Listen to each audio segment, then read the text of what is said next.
Hey, it's Aaron, and today I want to talk about the 2025 Jeep Wagoneer S. So the Wagoneer S is Jeep's first fully electric or battery electric vehicle, and it is really nicely done.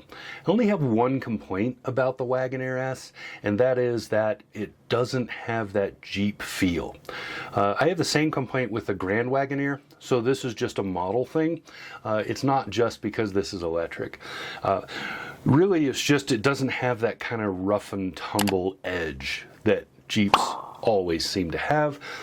It is a luxury vehicle. So the Wagoneer, the Grand Wagoneer, and this Wagoneer S are all premium level or luxury vehicles. So they don't, to me, fit with the rest of the Jeep persona. That aside, the Wagoneer S is very well done. Now it's rated by the EPA at 304 miles of range. I always grain of salt range on any vehicle and drop that by 20 to 25%. That's true of many gasoline vehicles, but it's especially true of electrics. That's just the real world. The real world does not ride on a dyno. Hey, it's Aaron. Did you join my members area yet? All the cool people are in there. So, real world, you're gonna get 280-ish probably miles out of this, give or take. I road tripped it from here to Evergreen, Colorado, which is a little over 100 miles each way, and I did it without a charge. So it was full when I left here, give or take.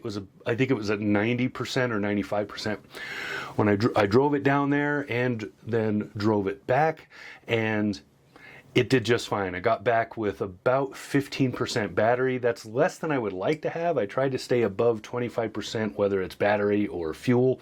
I don't like to go below that quarter tank, right? And but I decided to push it because I was really close to home. There was no point in stopping and sitting in a charger. I felt like I could easily get home with the range that I had left, and I did. In fact, I got home with more battery than I expected. So anyway, really nicely done. I love the interior. The interior is very Jeep, Dodge, Ram, whatever, right?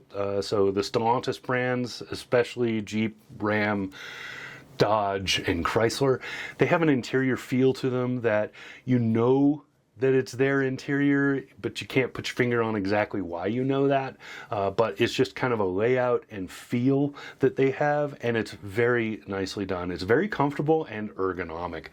It's comfortable in a very American way, so it's accommodating. It's not ensconced, right? Which is kind of a European thing.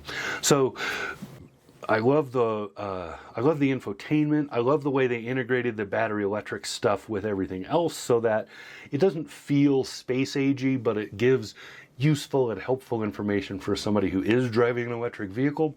I really like that stuff. I really like the way it just feels to drive it. The infotainment is good. I mean, it's the Uconnect system. I almost forgot what the name of it is. It's the newest Uconnect system, and that's a very good system. Believe this generation debuted on the Chrysler Pacifica back when, a couple years ago, but anyway, it doesn't matter. It's a very well done, kind of old and new kind of a mix, so it's very familiar and at the same time very capable. So I really like this vehicle overall. I do not think I would ever off-road it. It doesn't feel like it wants to go off-road, and I would be nervous about it off-road. It's probably perfectly capable, has the ground clearance and everything else, but it doesn't give that confidence. So I don't think I would do that. I did get it dirty, just because where we are and at the time of year, there was a lot of rain and other stuff. It's fall, right? Now it's working into winter.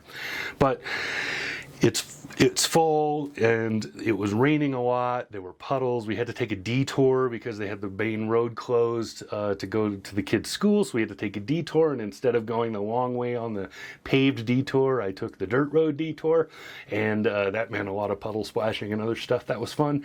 But honestly, I wouldn't actually off-road this thing. It just doesn't feel that way. And I say the same thing about all the Wagoneer models. So Grand Wagoneer, regular Wagoneer, and the Wagoneer S. All of them, when I've driven them, do not feel like Jeeps. They feel like a luxury vehicle. So they're just kind of above that. They don't have that edge. But this one, the Wagoneer S, beautiful, beautiful SUV. You can expect to pay a little bit of money to get into it, but again, when you're comparing it, it is comparable to premium level or top trim level and maybe some premium level or even low-end luxury vehicles when you're price shopping and comparing. So the only way you're going to get into this now is in the limited edition, which is about $67,000. There is a launch edition which comes really well equipped, and it's what I drove, but I don't know that you can still get those. I think they might be done making those. I don't remember if it was going to go the whole model year or not, but I think they're done with those. Those were about 72. Yeah, either way, you're getting a great vehicle anyway. Basically, the launch edition is the limited edition with all the options added. So you can add all the options and still more or less get the same thing.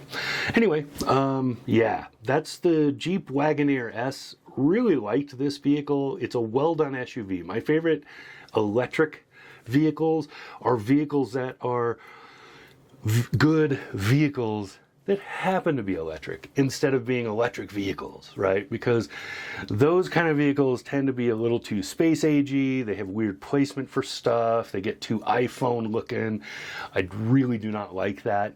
And I feel like those vehicles are aiming more at a gimmick crowd than they are at a regular buyer, somebody who's actually going to use it every day. So there you go. Nicely done, Jeep, on the 2025 Wagoneer S.